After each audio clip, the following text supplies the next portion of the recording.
Welcome to Yoga Teacher Journeys, your podcast for all things yoga and mindful living. I'm Claire. And I'm Bianca, and we're two yoga teachers sharing the insights and wisdom we've picked up along our journey so far. Whether you're thinking about teacher training or exploring yoga as a way of life, join us weekly for inspiring conversations. Let's go on this journey together. Amazing. Welcome again, guys. This is episode number, I think it's 14 or 15, but I didn't something check. like that. Again, it doesn't really matter. Just welcome back again. It's so nice to have you here. So nice to be in the space with you again, Claire. Catching up all things where we are now compared to where we were when we first started this podcast, when we were in that hotel room in Chiang Mai. I know. It's so crazy when you think about it. And we've said it, I think, on the previous episode, but I'm in Budapest at the moment. You're in India. I'm in India. And you know what? This time last year, I had no idea I'd be in India now. And you probably had no idea you'd be in Budapest. No clue whatsoever. Wow. So it just shows how much can shift and change. You can't really, there's no plan is the best plan. No plan can be the best plan. It's nice to have Yeah. direction though. Yeah, of course. You know, I was having a conversation this week with one of my friends about, can you be too present? Is there such a thing about being like, is that such a thing?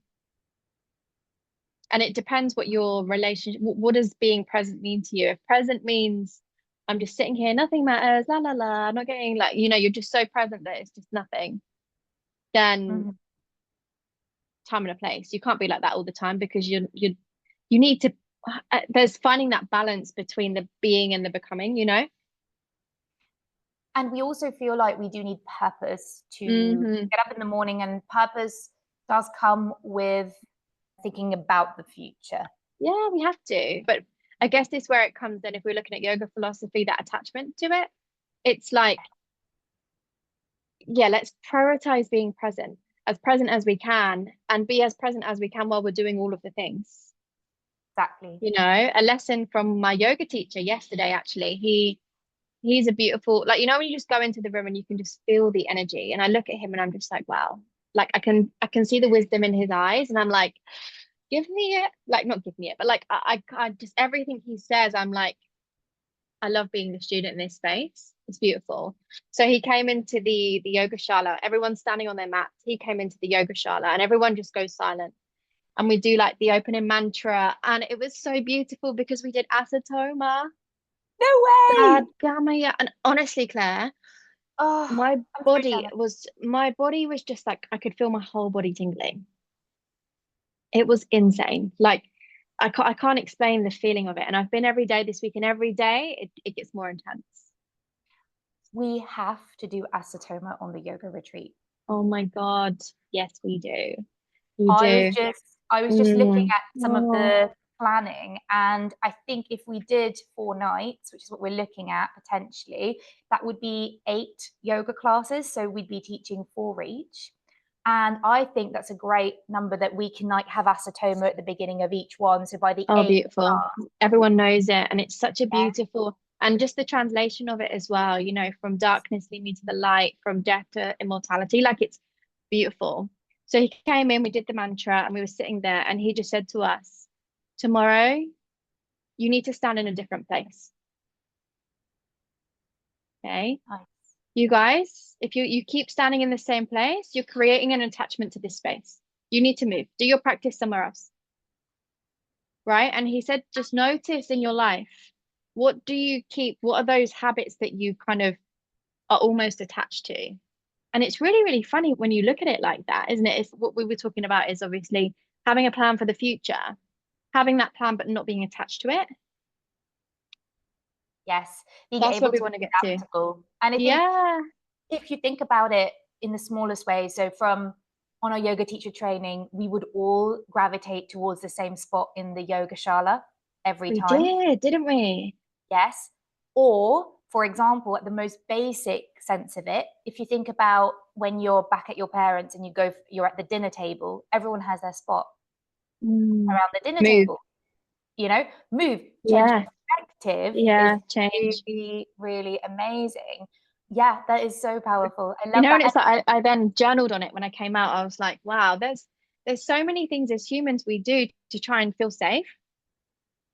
It's safety, isn't it? Because we're having this, we need to be there. And if we're not, then what? And he said, what if someone stands in your space one day? You're going to allow that to make you feel sad? It's not yours. None of it's yours. And I was just like, oh, okay, so simple, but so true. True. And, Yeah. and often we attach to a lot of things. I've had to work a lot growing up on not feeling attached to things I thought belonged to me but didn't. I think when you let go, like boyfriends. No, I wasn't thinking about that, but that's a good one. Brilliant. No, sorry. No, that's fine. That's really funny.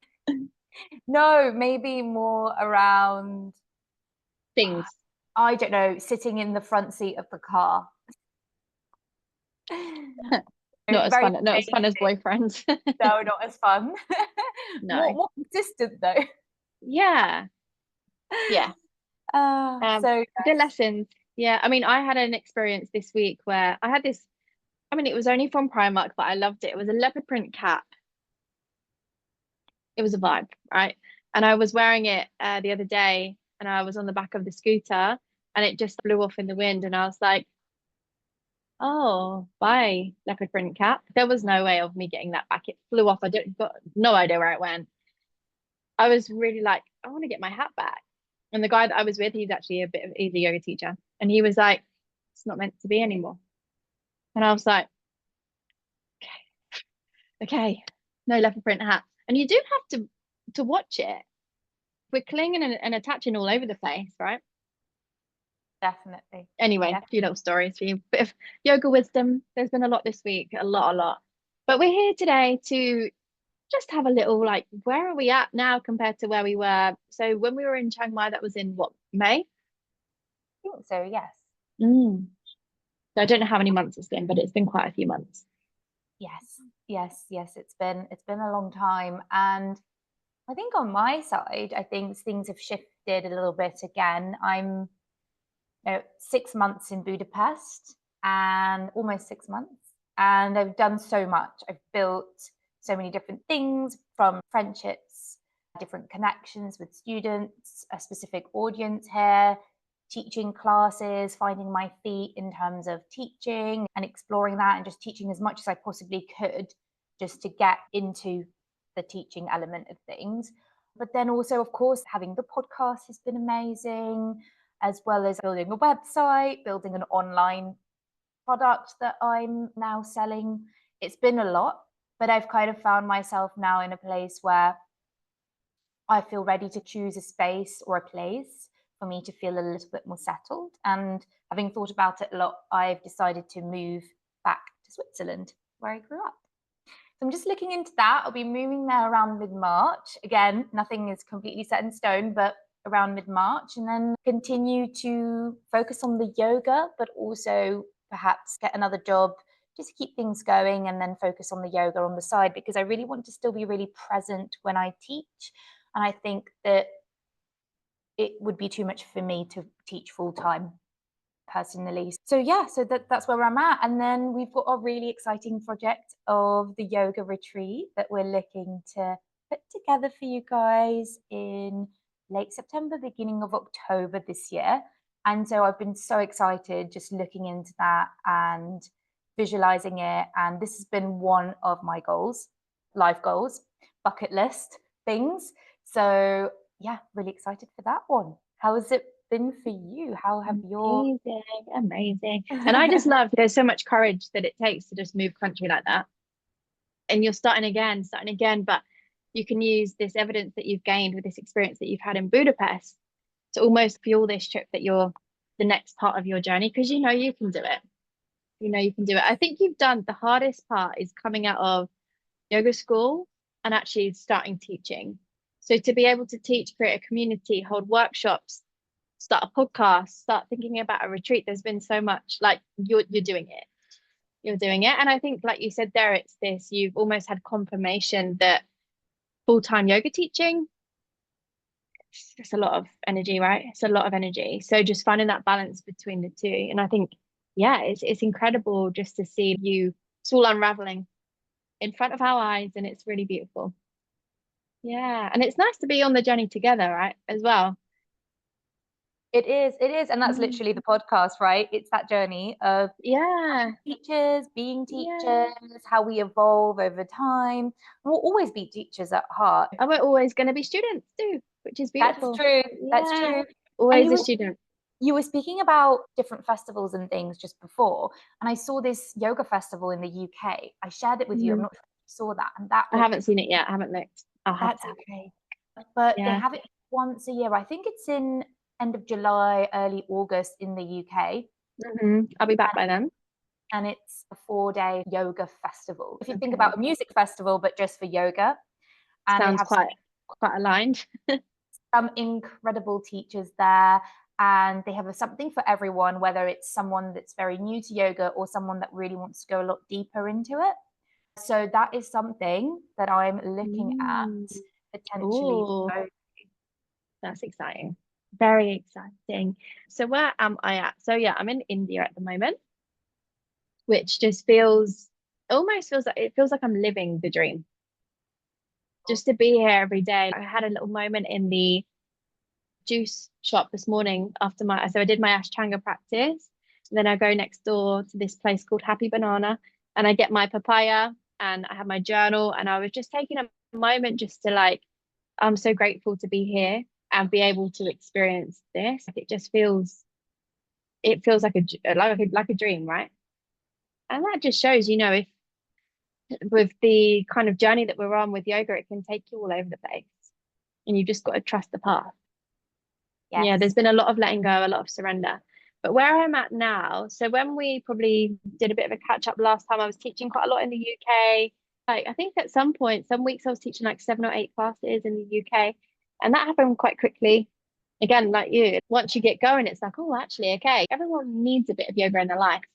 Maybe they don't know it yet, but everyone needs a bit of yoga love.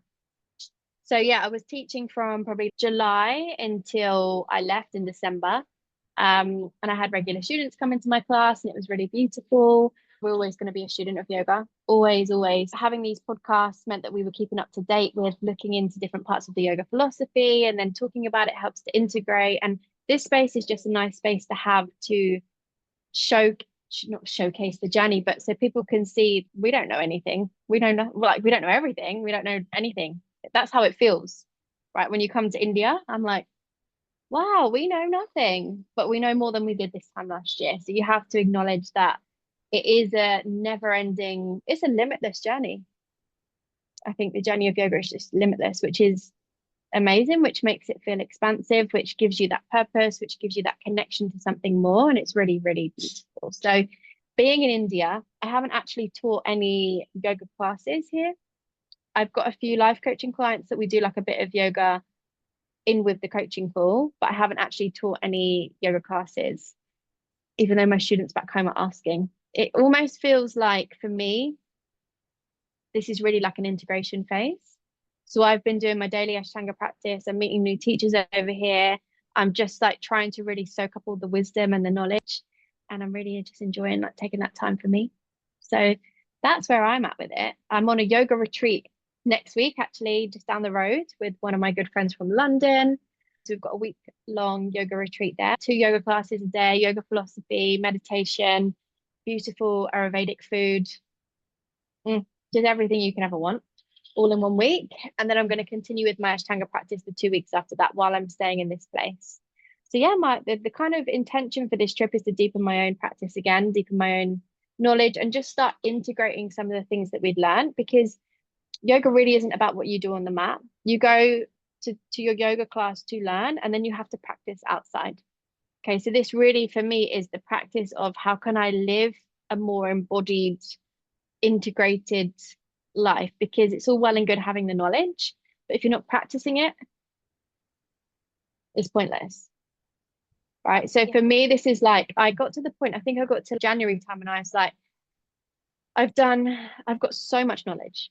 I know so much. I've done this course, that course, this course, then the next one and the next one. And sometimes you just need to stop. Sometimes you just need to be, and you need to let all of that knowledge actually soak in and become part of your everyday life, because otherwise it's pointless. So for me, this was like, actually, I need to start actually really embodying all of this stuff that I know so that it can become wisdom.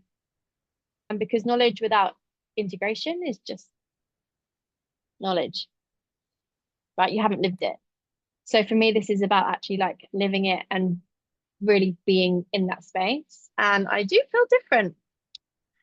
Yeah, I do. And obviously then me being on this journey and going deeper within myself is going to allow me to hold a more, I suppose, sacred space for my clients in terms of life coaching and teaching, because you can tell when someone's done the work.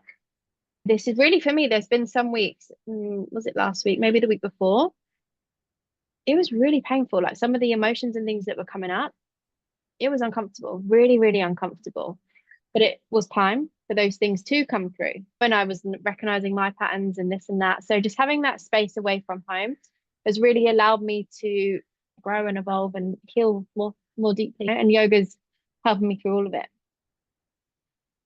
No, that's so amazing that you have the opportunity to do this. And you're so right. You do need time to integrate things so that you can then share it with your students. Because if you don't have the time to assimilate it all, you don't have your shavasana in life, then it won't be as powerful as when you share it with the students. So that's so amazing and so special, and will be even more incredible when you're sharing it with your students when you come back, and also on the retreat that we host. It's going to be so incredible. I'll be coming to your class, that's for sure. I mean, same.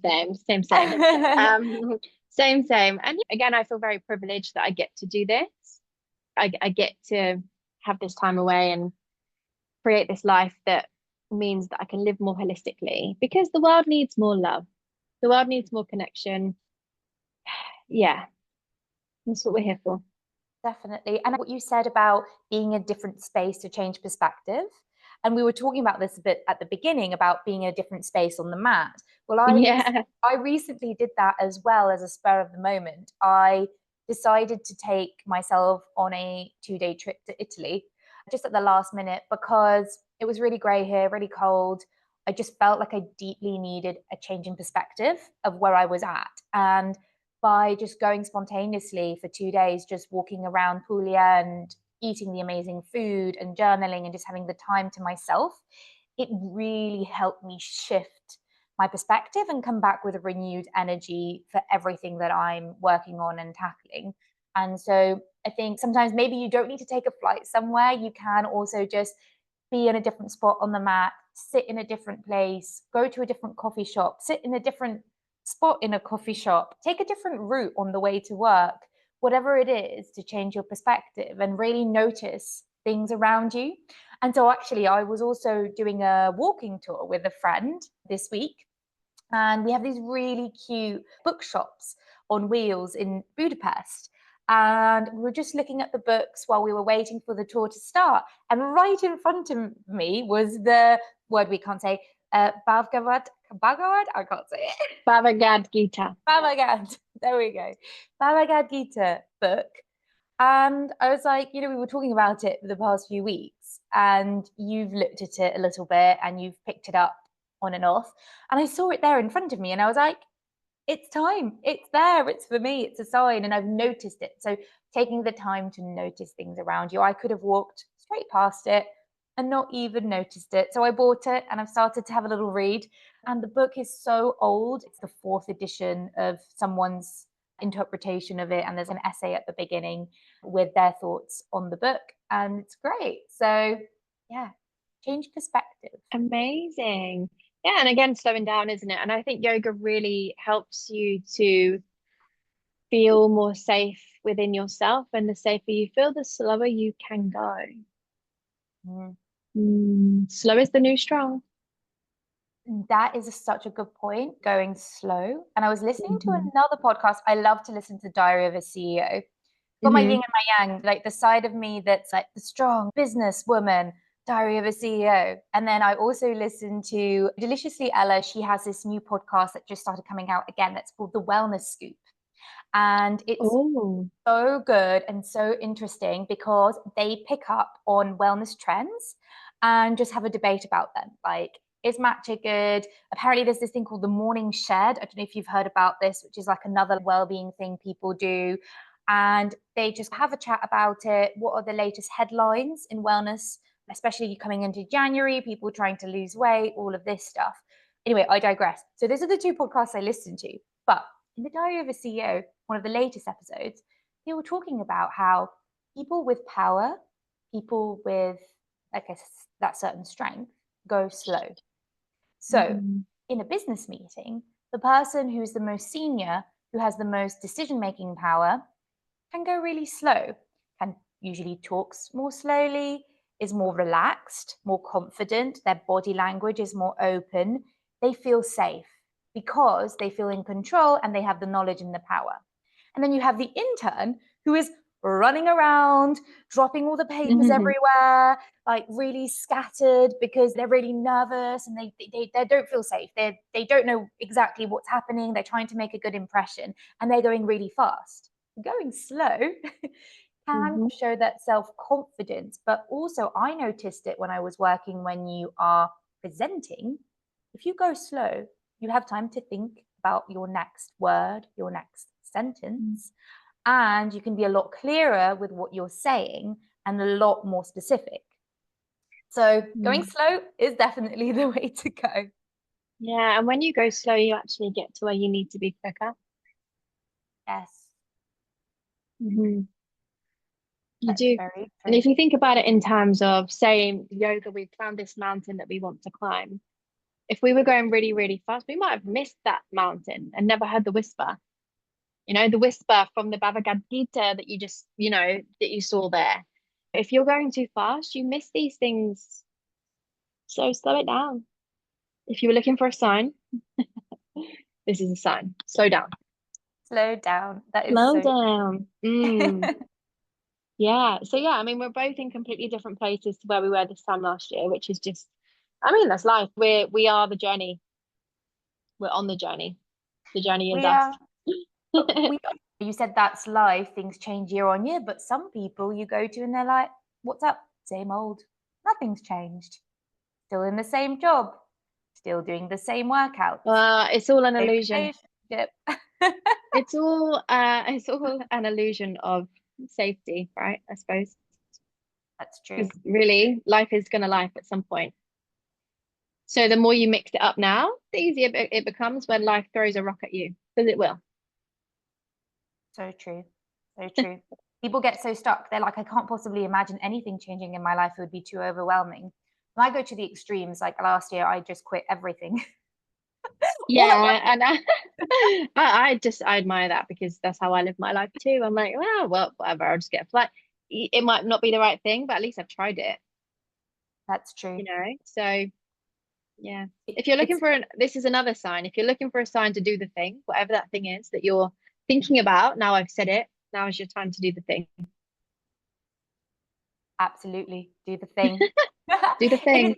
It's also good to know what you don't want, and you don't know that until you do anything, right? Just do something, right? Or just slow down, or again, you don't always have to be doing. This is one of the biggest lessons since I've been in India.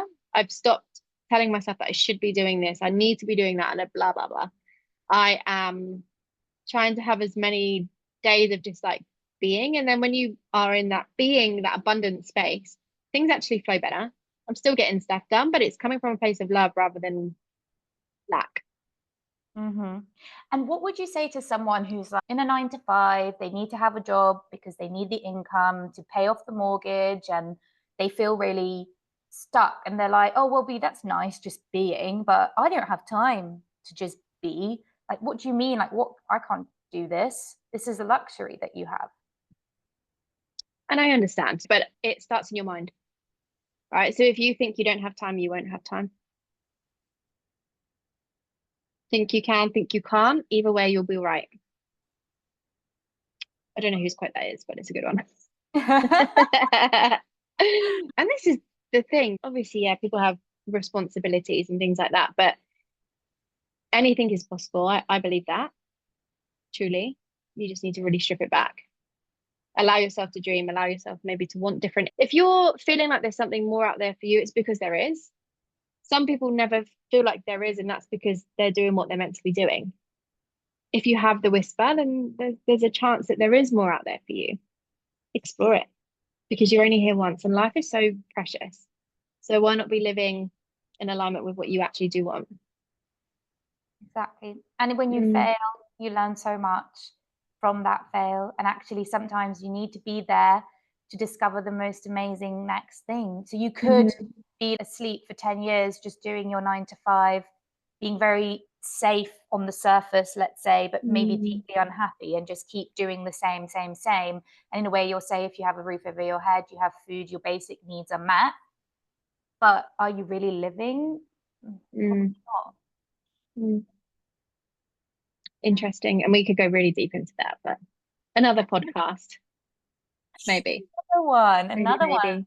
Yeah. So are we going to take a little break then next week whilst you're on your retreat? Yes. So next week I'm going to take a complete break from podcasting and clients and everything. And I think it'll be really good for me just to have that space. And then we can come back together the week after and we can see where we're at. We'll pick a topic, maybe go back into some philosophy, or maybe you're inspired about some philosophy during your retreat. Yeah, we are going to have philosophy class there, so it'd be nice to have a little refresher and just be around other people. And I can do like a little review of the retreat maybe, and how it felt. What happens on a retreat? We can talk about those sorts of things, and maybe we could actually talk about what would our dream retreat look like if we had a magic wand. What would it look and feel like? And it can be a little bit of a manifestation practice as well. Exactly. So we'll talk about a plan. That sounds great. What does a retreat look like? What does our dream retreat look like? And also get you guys excited about our retreat. Retreats. Yeah, workshops, retreats. Yeah, it's all coming. So I'm excited to take a week to myself. I'm actually thinking about just putting my phone on do not disturb, and like just having a full break from everybody, social media, all of that, and then coming back into the space, refreshed, renewed, energized. New perspective. New perspectives. Plugging back in to nature and myself. That sounds amazing. All right. Yes. Well, we'll see you in a week or two. And thank you for listening. See you next time.